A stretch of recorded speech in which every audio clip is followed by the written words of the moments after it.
Careers and crime data show that most offenders commit a single criminal act and upon arrest discontinue their antisocial activity. Others commit a few less serious crimes, but a small group of criminal offenders accounts for a majority of all criminal offences.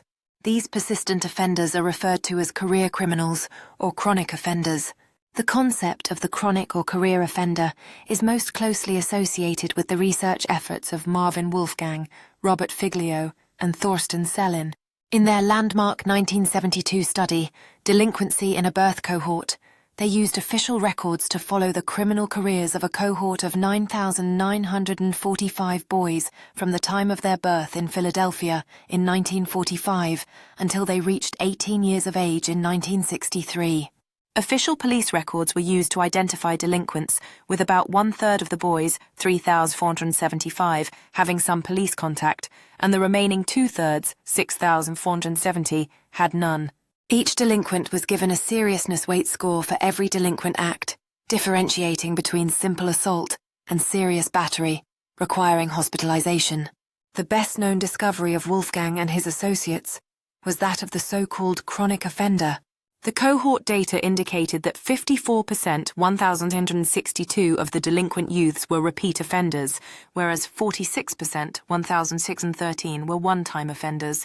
The repeaters could be categorized as non-chronic recidivists and chronic recidivists, based on arrest frequency. Non-chronic recidivists consisted of 1,235 youths arrested more than once, but fewer than 5 times, making up 356% of all delinquents. Chronic recidivists were 627 boys arrested 5 times or more, accounting for 18% of delinquents and 6% of the total sample. The chronic career criminals, known today as the chronic 6%, were involved in the most delinquent behavior. They were responsible for 305 offenses, or 519% of all offenses committed by the cohort. Strikingly, they committed 71% of homicides, 73% of rapes, 82% of robberies, and 69% of aggravated assaults. Wolfgang and colleagues found that arrests and court experiences did little to deter the chronic offender. Behavior. Punishment was inversely related to chronic offending, meaning stricter sanctions often led to more repeated criminal behavior.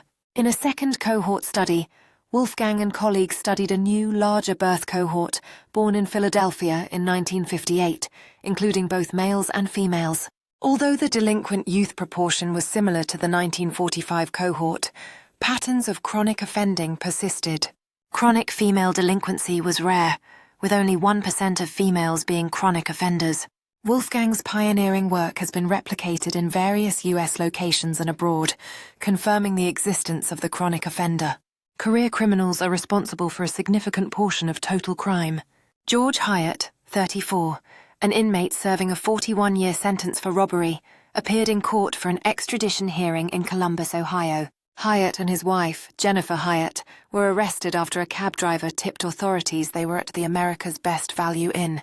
Hyatt, involved in a daring escape attempt and serving time for robbery, killed a guard, which might lead to the death penalty.